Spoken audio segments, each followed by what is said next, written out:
இந்த கை ஃபுல்லாக இழுக்கும். கால் ஒரு அரை மணி நேரம் கூட உட்கார முடியாது.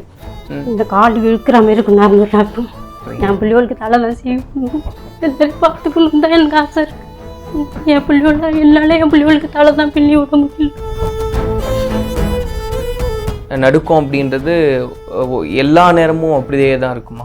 அப்படியே தான் இருக்கும். மாத்திரை போட்டால் ஒரு அளவு நிற்கும். அப்படியே அடுத்தது மாத்திரை போட்டு அப்புறம் 5 நிமிஷம் கழிச்சு நடக்கும். மாத்திரையே 5 நிமிஷம் தான் கேட்குங்களா? யார்கிட்ட பேச முடியாது, எடுத்து ரொம்ப நடுக்கிற மாதிரி இருக்கும். பேசினா இந்த 6 வருஷத்துக்கு முன்னாடி எப்படி இருந்தது நிலைமை? நல்லா தான் இருக்கு, எந்த பிரச்சனையும் இல்லை. 2வது குழந்தை பிறந்து 6 மாதத்துல ஒரு கை வலி தான் நடுக்கிட்டு இருந்து. அப்புறம் தம்பி பிறந்து அப்புறம் 2 கையுமே நடுக்க ஆரம்பிச்சிட்டு. நீங்கள் 2வது குழந்தை பிறந்தப்பவே மருத்துவர்கள்கிட்ட கேட்டிருப்பீங்க இல்லையா அந்த மாதிரி இருக்குன்னு? உடம்பு வீக்காக இருக்குது, அதனால் குடும்பத்துக்கு தான் பண்ண முடியாதுன்னு சொல்லிட்டாங்க. அதோட விட்டாச்சு. குழந்தை இல்லாமல் இருந்தது. அப்புறம் கலைக்கிறதுக்கு எங்கேயா போய் பார்த்தோம், எங்கேயுமே கலைக்க முடியல. 3வது குழந்தைய அப்புறமா தான் அந்த குழந்தையும் பிறந்தது. அப்புறம் தஞ்சாவூரில் போய் குழந்தைங்க நல்லா தானே இருக்கு, நார்மலாக தான். இப்போ 2வது குழந்தை பிறந்ததுக்கு அப்புறம் ஒரு கை மட்டும் நடுங்க ஆரம்பிச்சிருந்தீங்க. அது ரொம்பவே நடுக்கம் இருக்குமா இல்லை ஒரு மீடியமாக இருக்கும்? சரி. அப்போ எல்லா வேலையும் செய்யலாம், எல்லாம் பண்ணலாம் அந்த நடுக்கத்தோட. ஆமாம்.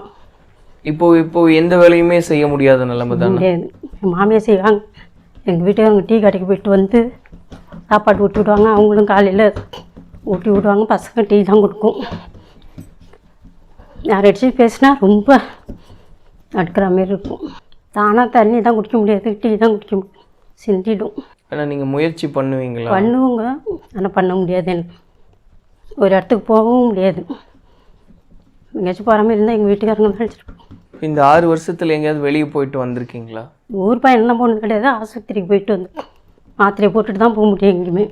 இல்லை அதான்க்கா, இப்போ அந்த ஒரு மாத்திரை நீங்கள் எடுத்துக்கிறீங்கன்னா அதோட வீரியம் எவ்வளோ நேரம் இருக்கும்? அதான் 5 நிமிஷம் பவர், இல்லை 10 நிமிஷம் தான் கேட்கும். அப்புறம் ஆட்டோமேட்டிக்காக இப்படியே தான் இருக்கும்.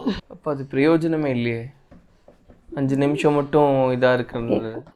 யார்கிட்ட பேச முடியாது, எடுத்து ரொம்ப நடுக்கிற மாதிரி இருக்கும். பேசினா இந்த 6 வருஷத்துக்கு முன்னாடி எப்படி இருந்தது நிலைமை? நல்லா தான் இருக்கு, எந்த பிரச்சனையும் இல்லை.